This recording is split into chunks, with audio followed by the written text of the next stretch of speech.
very pleased to have three very good panelists with us today. My name is Nancy Cook-Lauer. I'm the president of the Big Island Press Club. I'm a reporter with West Hawaii Today. And I was in Florida in 2000 during the presidential Bush versus Gore elections. So, you know, our election here was sort of a tempest in a teapot compared to that, but there are issues, and there are still issues that are, that are still around about that election. So we thought it would be great to take some people that are experts in election law, in election and polling. And I'm going to introduce Kathleen Frankovich. She's going to be starting. She's one of the world's leading experts in public opinion research. She's the former director of surveys for CBS News, and she ran the network's election night decision desk from 2002 through 2008. She's involved in a lot of associations on public opinion research and has led international committees to formulate guidelines for opinion polls and exit polls. She was our election observer for the primary election, where she spent the night pretty much in the counting center of the state elections. And she does have a report on that, which has been in our gleanings. We're also going to be putting it on our website, so you can read her report. And then we have Todd Bell. He's a professor in the Department of Political Science at the University of Hawaii at Hilo. His research and writing focuses primarily on public opinion, the presidency, campaigns and elections, and the influence of mass media. He's written a number of books. He's a co-author of The Presidency and Domestic Policy. And we interrupt this newscast and getting involved, a guide to student citizenship. Chad Blair is, you all know him from Civil Beat. He has been around the state capitol for a long time. He was one of the first persons that I met when I came to Hawaii 10 years ago. He was working for Hawaii Public Radio at that time. He's now he's a reporter for Honolulu Civil Beat. He's also worked for the Pacific Business News, Hawaii Public Radio, and Honolulu Weekly. He's taught at the University of Hawaii at Manoa, Honolulu Community College, Hawaii Pacific University. He has been a writer, editor, and teacher in Honolulu for 20 years or more. So we're going to start this. We're going to let each of the panelists express some opinion. We're going to start with Kathleen. I think she has some definite opinions, and she has she's got the chops to back them up. I'm not sure that everyone will agree with her, but we'll give everybody 5 to 7 minutes to talk, to say their piece, and then we'll move on from there. Thanks, Nancy. Thank you all very much. I'm really happy to be here. As Nancy pointed out, she was in Florida during the 2000 election while I was sitting in New York in our control room while we spent 35 days counting votes. I never want to do that again. I never want to be in a position to have to do that again. But what it means is that I actually know something about numbers and votes and how people vote and what the issues are.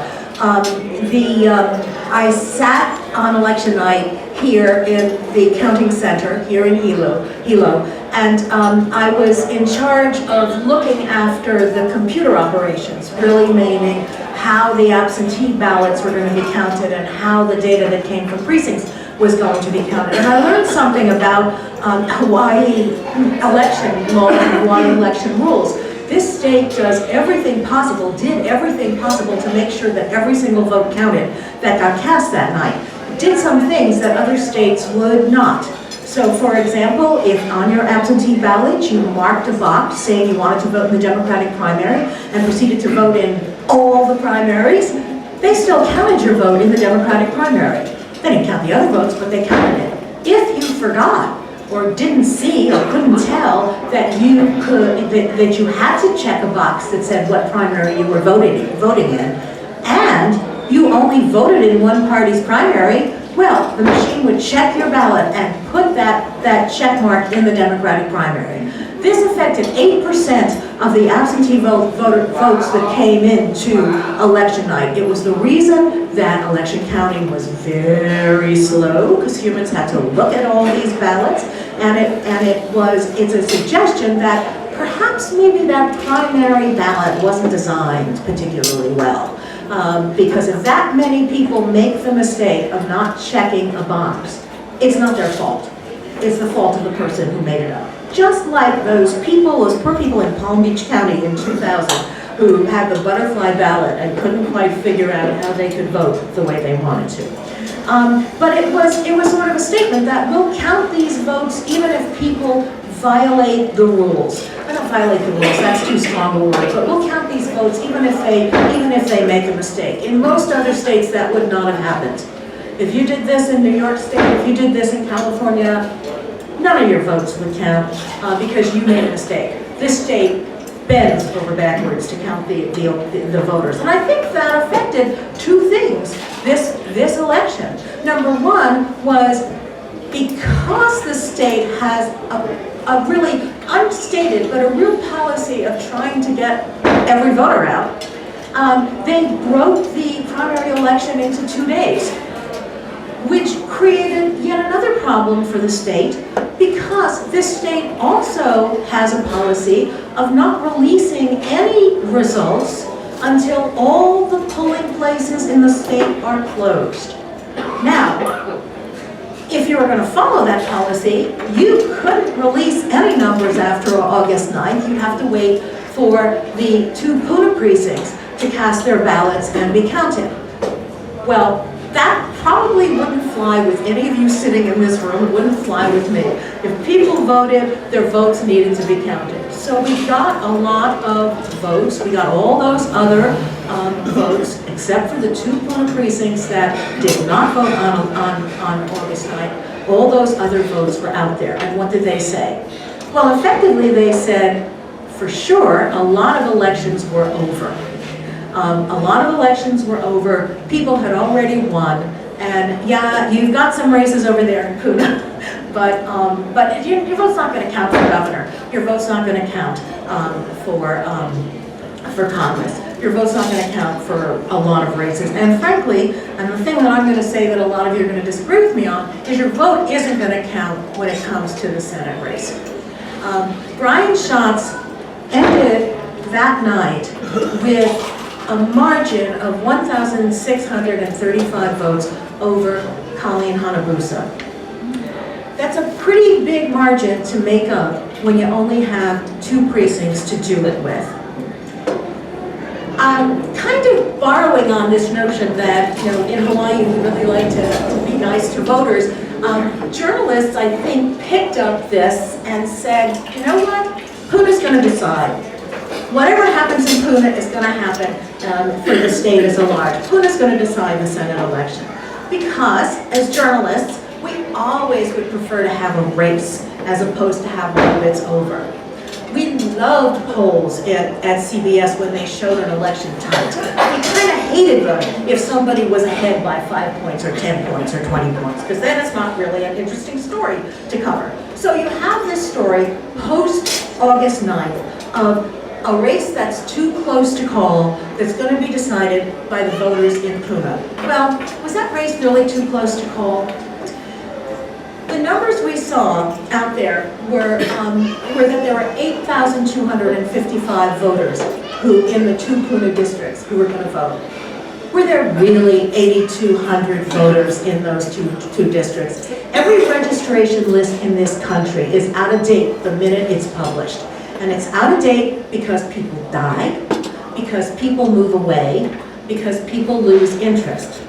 How out of date is the Hawaii list? I don't know, but it's pretty out of date. And the way you can judge that is by looking at the share of the registered voters who cast a ballot in the 2012 general election.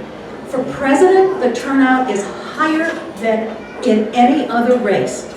National polls tell us that if people are really registered, 90% of them will vote in a presidential election. Well, in 2012, statewide, 61% of registered voters cast a ballot in the presidential election. That tells me there's a lot of play in those registration numbers. And so that 8,200 number is probably more like 6,000 actual potential voters in the 2 precincts. How do you make up a 1,675 and 35 vote margin with that number of votes? Well, you really don't. And we saw relatively little discussion of this. I saw a piece on Hawaii News Now where Keoki Kerr talked about, well, she'd need to get, Colleen Hanabusa would need to get well over 62% of all voters who vote in those precincts to win. And she only did that well in her home precinct. She didn't do that well anywhere else. The Washington Post did another story that said, okay, let's look at the other two Puna precincts and see how they voted. That will tell us how these two Puna precincts will vote. And you know what? They voted for Brian Schatz. So you have this impossibility. I did some calculations. If, in fact, 61% of the voters in Puna and the two precincts actually cast a ballot on election day, they would need, let's see, she would have needed to get 73% of the vote in those two precincts on election day. If the turnout in Puna matched the turnout in the rest of the state on this primary election day, on 2014, that was 41% of the vote, she would have needed to get 92% of the vote. Now, it's hard, I somehow feel that this was a story that needed to be out there. People needed to know this. That it was not a matter of beating Brian Schatz. It was a matter of almost an impossibility. But we really didn't see that, and that's what's going to make some people angry. Oh, and I just had one more thing. Okay, one more thing. One more thing. I know the pollster for Brian Schatz. He's worked for us at CBS News a couple of times. I bet you any money that he told Brian Schatz, you've won this race, you are not going to lose. And his behavior, coming to Puna and just working and not talking to any media reporters, was the behavior of a man who knew he won the election. Sorry. That was great.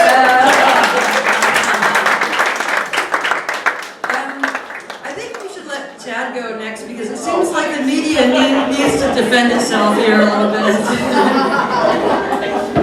Just 5 minutes is over? Yeah, but no, I think what Kathy said was frankly right on. We actually, I'll take it from the media point of view because that's probably what you want to hear. I don't want to repeat everything that Kathy said, although I do want to echo some of it. From our point of view, man, what a story. You guys remember 2 hurricanes were headed to the Big Island. I mean, when's the last time 2 storms on election day were coming this way and that they were actually going to hit? And one of them did eventually, tropical storm. So that's astounding. And then, second of all, the importance of the Schatz Hanabusa race. This wasn't just any race. I mean, this was Dan Inouye's chosen successor, and that really hung over everything. Brian had a 2-to-1 fundraising edge. He had the support of Harry Reid and Charles Schumer and all the other national Democrats. I mean, he was looking very pretty. But then, Colleen, who I don't think is the best public speaker in the world, I don't think she's the best debater. I think she's pretty good at retail politics, shaking hands and saying hello to people and good one-on-one. But she started to catch up. We never had Brian, I think, up by more than 10, and near the end it was more like 5. I know Brian's pollster too, and at one point internally they said he was up by 21 points, and that was in March. And that quickly started to drop, despite Al Gore's endorsement, and despite Barack Obama's endorsement, Colleen started catching on. And she particularly caught on in the 3 televised debates. After she appeared with Sherry here, and then on Kauai, in the KITV debate, she came on swinging. It wasn't pretty, but I think it worked, and it showed that she was hungry. Colleen's always been a late finisher. She almost beat Mazie Hirono in 2006, but it takes her a while, and I think she started to realize. Remember, at one point that night, on election night, there was 11 votes separating the 2 of them. And Brian Schatz said the next morning at the Unity Breakfast, which I attended, I bet Colleen was, just like I was, laughing. I don't think Colleen was laughing at all about that. And we knew that they were going to go to Puna. So from our point of view, that's a story. and we have to follow it. But on Sunday, the day after, Nick Ruby wrote a story, and I assisted him. We looked at the same precincts, and we wrote a story saying it's going to be tough for Colleen, if not impossible. Guess what? The Hayabusa campaign no longer talked to Nick Ruby. They immediately shut him off, and I had to be the reporter to go to. They just weren't even going to hear that. The very next day, the Washington Post ran the story that Kathy just referenced. They even showed the maps. They colored them in, and anybody looking at that with a second degree education would go, there's no way Colleen is going to be able to pull that off. Now think about this. 2 Senate candidates, one of them incumbent, showing up in, of all places, one of the most rural, isolated, impoverished areas in the state of Hawaii to handle out. My parents live there too, by the way. My dad and stepmom live in Puna Palisades by Seaview. So I know the area pretty well. They show up to hand out bottles of water and to not talk to the press. And in fact, Schatz' people were worried. Even though Brian knew he was going to pull this out, they were terrified. And they turned down an interview with the New York Times. Refused to talk to the New York Times because they were very nervous what was going to happen. So we sent a reporter and an editor and a photographer, and we were on the ground the whole week, and we reported on it. Remember, guys, suddenly 800 ballots show up in Maui.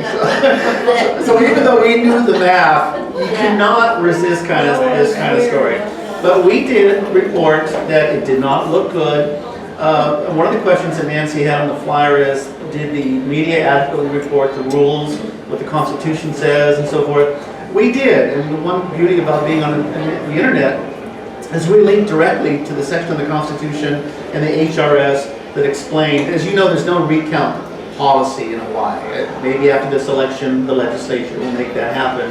I mean, guys, have you ever seen an election this close? The last time I remember that was Mufi Hanneman beating Duke Bainham for mayor in 2004, I want to say, and literally did not win until the midnight printout. And of course, there's some questions about that. But in Hawaii, I can't remember that close of a race in recent memory. 1990. What was that? Lorraine Inoue and Steve Yamashita.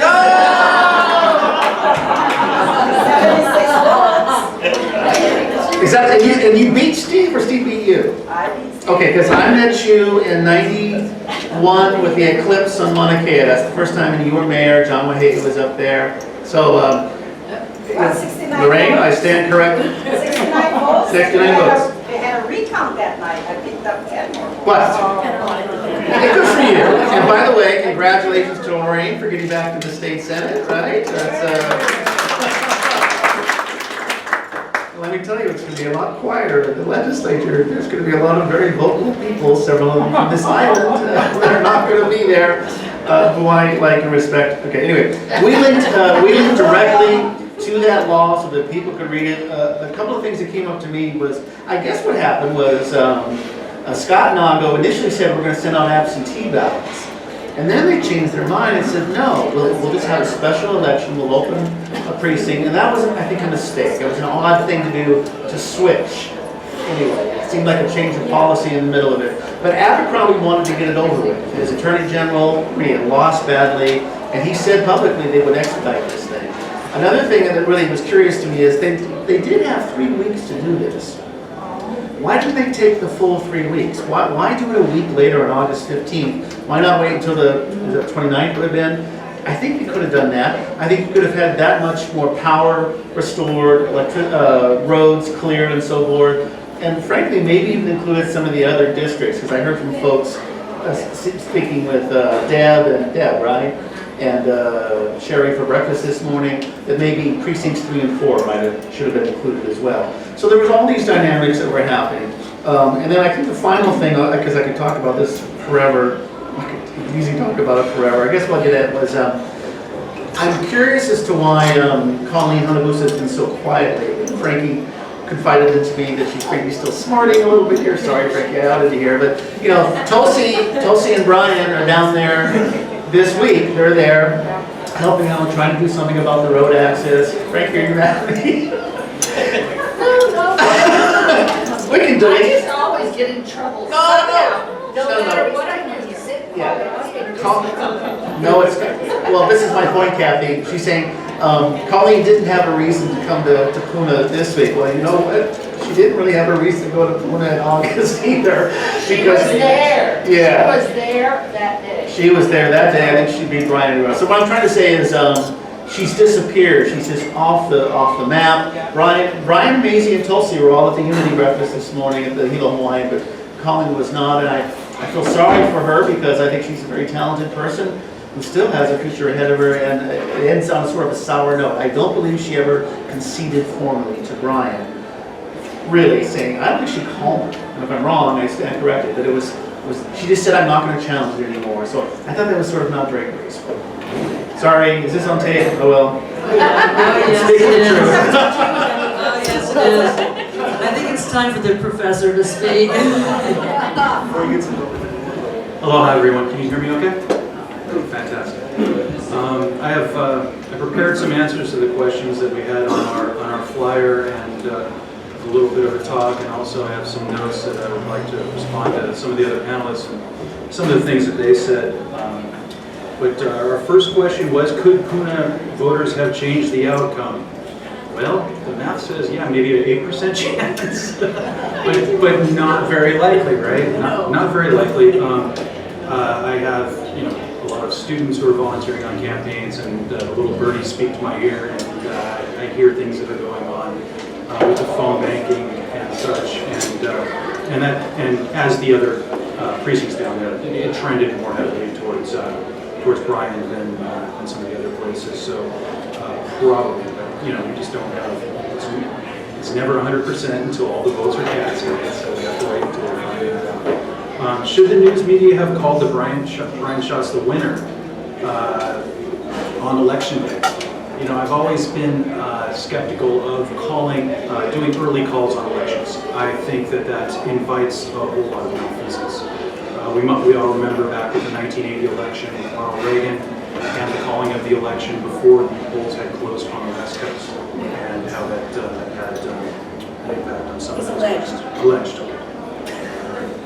I'll use that as an anecdote. The point being, you try to keep the process fair and open and free. Those are the three standards that political scientists use on judging an election: is it free, fair, and open?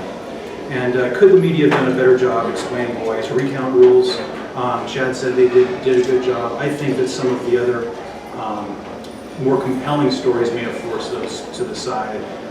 But obviously it was, like we like to say in education, a teaching moment. And I'll leave that to my media colleagues to say. The reason that I say that it probably should not have called it, even though it was 100%, is because voting is such a precious thing, and it's the most precious thing that we have in democracy.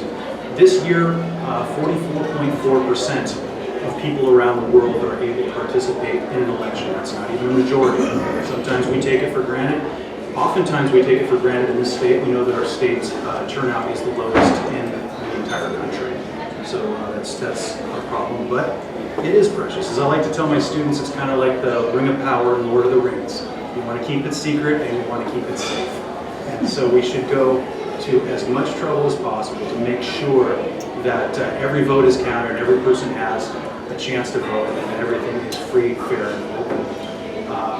If it's not really precious, tell those hundreds of thousands of people in Hong Kong right now who are marching in the streets for the opportunity to do that. And as John Stuart Mill said in his famous treatise on liberty, it's a peculiar evil to deny somebody the opportunity to hold an opinion or to express that opinion. And how else do we express our opinion better than through the ballot box? So if we do look at some of the percentages in Puna, I had a chance to compare with Kathy, and we have the same numbers. It is very, very difficult to make an argument based on the turnout data that we have on the precinct level turnout data that anyone was necessarily disenfranchised. Now, obviously, there are anecdotal stories that people have about not getting to the polls and such. Lots of stories have been floated through social media and such, but it's so very difficult because certain things have happened very recently. We really don't have apples to apples comparisons We would want to compare off-year midterm elections. We want to compare to 2010 to 2014 because it's not a presidential year. You have different races, but even in those years, you have a Senate election in 2010, which was Dan and wasn't as compelling as the Senate race that we had in this year. And the perceived closeness of the election is one of the biggest predictors of turnout in the election. And it wasn't perceived quite as close in 2010 primary as the 2014. We had Mufi Hanneman in 2010 challenging Neil Abercrombie. Again, it wasn't quite as close. It was compelling, but probably not as compelling as this one. So, and even if we could compare 2010 to 2014, that was before the redistricting happened that parsed up a new district in districts 4 and 5 now. And so, and even in 2012, one of the precincts that we're looking at was split in half. And so the data that we have are really insufficient in allowing us to make any sort of reliable judgment as to whether or not people were disenfranchised. But you want to keep it free, you want to keep it fair, and you want to keep it open. You want to avoid any sort of obstacles to voting. And doing it a week later, it was done a week later because everybody saw the holiday, and we like to vote on holidays or weekends here, right? That's how we do it in Hawaii, right? I think 3 weeks was probably a better idea. If they could have done it 3 weeks on Saturday, it probably would have been a better idea. That would have meant that we were waiting another 3 weeks for the call on the election, and both Brian and Colleen would have been down there doing everything they could.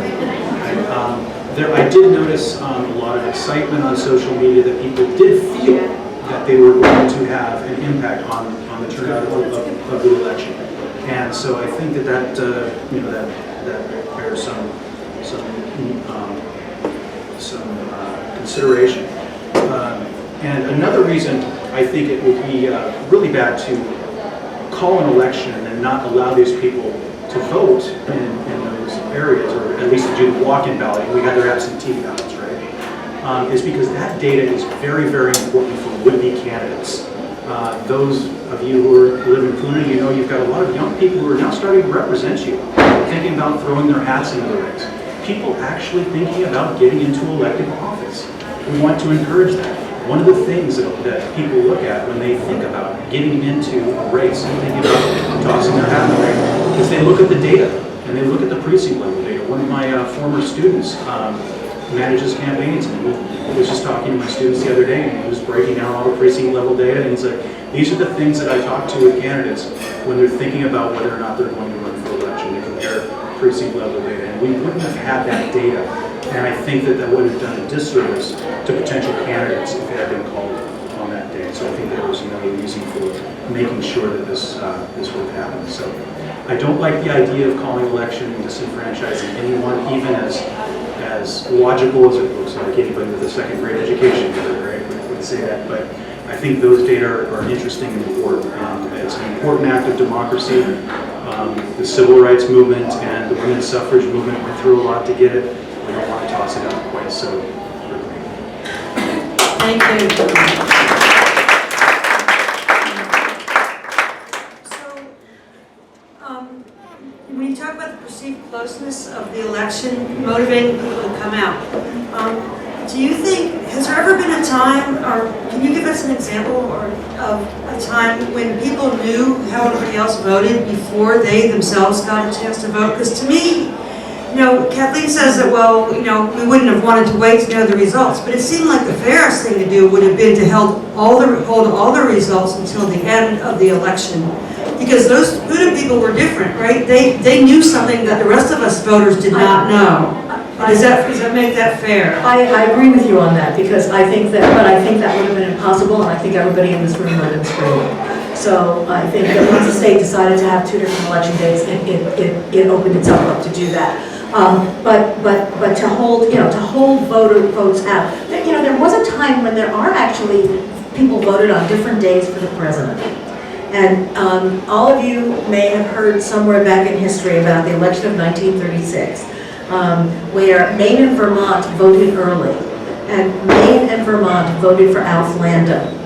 And every other state voted for Franklin Roosevelt. So I throw that out there as a well, even if you know what other people have done, maybe it doesn't really affect what you do. Of course, back then, they probably did not know what everybody else had done. In 1936 they did. Those results were published, yeah. I haven't heard any of you address the issue of local, and that's the thing that's really bothering me. I don't care just about the state races. I want to hear, if you have the numbers to tell me that the person who won in District 4 would have won no matter what. That's what I want to hear. I want to know about the county council, those are most important, to me. Working locally is important to me. Maybe, are you talking about the Iligan race? Yes. County council. County council, Yes. District 4. Yes. Can you tell me I what did your look at numbers? that. I did look at that, and I really should have mentioned it because it's unfair to the voter to assume that all they care about is the statewide races. They're going to care about the local races, and it's the local races that matter. He even has all the data here. So maybe I shouldn't talk because he's got the actual numbers. The vote in 0401, because I remember this was very striking. He took over 60% of the vote in that one precinct, and that probably is the precinct that made the difference in terms of giving him the 51+% of the vote in that election. He did not do anywhere near as well in 0402, and was running below 50% in the other two, in at least one of the other two precincts. So, how do you say that? There's two precincts that are very different, turn out to be very different from one another in the way they vote. So. Does anyone else have questions? Okay, go ahead, Martha. And say who you're asking the question to. To whoever can answer it. There's a line in the Tribune Herald saying that Senator Russell Ruderman says something about the U.S. Justice Department might be able to do something about the disputed Puna election that she was just talking about.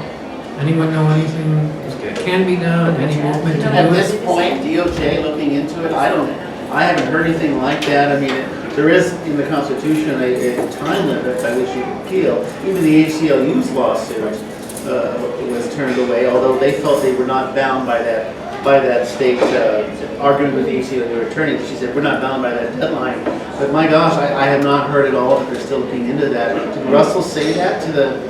He said something. Well, I'll give him a call because here's another thing Russell did, and I like Russell a great deal. Before August the 15th, he said, and by the way, you ought to just vote for shots. He went on record saying you should vote for shots, and I think that might not have been, well, I mean, that's what he said. He can do that, yeah, exactly. But at the same time, he was also very concerned about disenfranchisement and 0403 and 0404. And there was I think there was some reasonable call that maybe it should have just been 1 and 2. Maybe it should have been the entire thing. I don't know.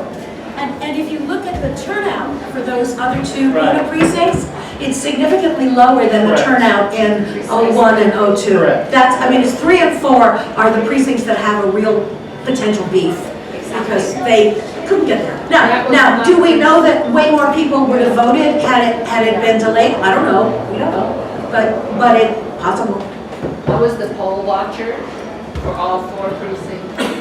Must use the mic. I'm sorry, you have to use the mic. I was the poll watcher for all 4 precincts on both days. And I objected to the elections from the very beginning. People were turned away at Keone Poco from precincts 3 and 4 because Pahoa precincts were open and they can't do it twice. But Keone Poco used to be a lot of their election place the year before, so there was a lot of confusion. But the people that the ACLU contacted for their suit have also contacted the Justice Department, and the Justice Department has a case on this, and they are sending observers to the general election. Oh, So that's a news story. I have the contact names and numbers if you want them. Yes. They actually ran a classified ad in the Tribune Herald for several days, seeking anybody who objected and resented the fact that they were not allowed to vote. So it is still alive. If I could just say something there, I think one of the callings Colleen's most important argument, what I think that was compelling is there was I think arguably there was at least the suggestion that there was disenfranchisement. And why couldn't they have waited longer, and why couldn't they have included all of Puna rather than just those 2 districts? And if the DOJ is coming out to make sure that things work better in general, I will definitely look into it, and I will contact you, Frankie. Thank you, Frankie. I have a question, Kathy, about something you said. You said that real voters vote in presidential elections. And my question... I hope that's not the way I phrased it, but maybe it is. Let me ask what the question is, because it really has to do with, do those kind of results hold true here in Hawaii? Because I hear a lot of people say, oh well, we're last, we're small, it doesn't count. So are you finding that that kind of thing is really true here in Hawaii? The share of the vote that, the share of the registered voter count, which we don't know how real those numbers are, but the share of registered voters who voted in the presidential election was 61%. The share that voted in the primary was 41%. So it's a drop off of 20 points. That actually matches pretty much what happens nationwide. Now, on the other hand, you know, this state has a hideous has a very low level of registration and a terrible turnout. So it's not necessarily that people have registered and they don't go to the polls, it's probably that they haven't even registered. But I'd like to point out on this island, we have high voter registrations compared to our population, yet we have very low turnout. No, you don't. You have about 75% of the voting eligible population is registered, and that's taking out non-citizens, people who cannot vote. And that's it's not much different from what it is nationally. In terms of that calculation, there are states where it's lower, and there are states where it's higher. The states where it's higher have a hideous turnout rate when you count it against registered voters, because they really have a lot of deadwood in the registered voter list. We have time for one more question, and then we're going to wrap it up. I think maybe.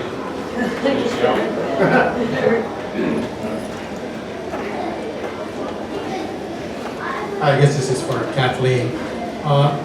When Lorraine won her election for running against Steve in that election, Hawaii County had one of the lowest turnouts, I think, for all the different counties. The next time we had an election, we had one of the highest turnouts. Do you typically see that these kinds of close results solve voter apathy? You know, all the academic research that gets done in terms of who votes and why you should vote, one of the things that sort of keeps people from voting is the fact that they don't think their vote's going to make a difference, because in most races, it doesn't. So reminding people that it can make a difference is a big deal. I don't know what year it was and what the next election was. If there was a presidential race, it probably also impacted the turnout. But it is certainly the case that... I think it was a general that ended up, it was really boosted up. Hawaii County had the highest... Higher than it had been in the previous general? That would be the comparison. Certainly would be way higher than in the primary. It's always way higher in the general election than it is in the primary. In '92, that was the Clintons. It was a presidential race right after. Yeah. So that would also help. The higher status. So everybody, you have about 3 minutes each for some closing comments, and then we're going to have to wrap it up and get Todd to Chad to the airport. Let me just say briefly, you know, I'm way too Honolulu-centric, and every time I go to the neighbor islands, I am slapped upside of the head. You know, you really can't, I mean, seriously, just sitting next to Frankie for 10 minutes, and I apologize if I embarrassed you, but I was astounded at your knowledge, and it was so, and that is a mistake that we make in Honolulu, and that is a lesson I am taking back with me today, because it is so important, so thank you. I want to throw 2 other things out, and Nancy, don't steal this story from me. Kathy might actually be able to build on this too. You said something to it, alluded to it earlier. Our voter rolls need to be updated. They need to get rid of, there's a lot of literally dead people on there. And because of that, I think that distorts our turnout numbers. I suspect that they're higher than is reflected in this 41, 42% that we see every year. But the counties, it is the counties that handle it, it's not the state. They are reluctant to do that. That is something that we're looking into, because I think it would actually change. And I'm tired, frankly, of that very shameful, it's just a terrible thing to say we're the lowest in the country. I'll throw out one other point as well. Why the hell do we have primaries on Saturdays? We are the only state in the nation, I think there's one other state, North Carolina or something.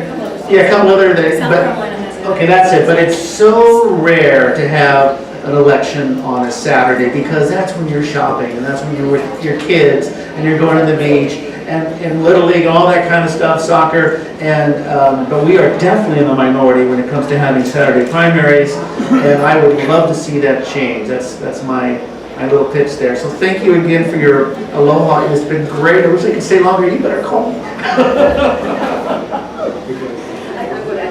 I'll follow up on that. The argument is that the weekend election is way better because people don't have to work.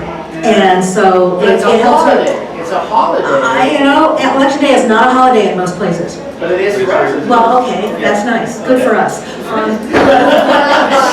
But all your... everybody's off. Elections in Europe are mostly held on Sundays. There's been talk about trying to figure out a way of having a 24-hour voting period. So you go from 6 p.m. to 6 p.m. or something like that, so you can vote at any time there. Will that increase turnout? These are all ways of trying to increase turnout. But the second your comments on the registration list, I think that there might have been an underlying reason why the ballots never got sent out, why this notion will send everybody a ballot. That didn't happen. It's because they knew that there are lots of people on that list who just didn't exist. And you're not just sending them, this is where you go to vote. You're sending them an absolute ballot, and you could have opened up the door to potential fraud by doing that because there's a lot of stuff out there. But they're doing that now. They're doing that now. They've said everybody in Luna. You'll see how much comes back and how many of those votes are there. I think it's got some potential for. I love talking about absentee ballots. I was asked about them earlier.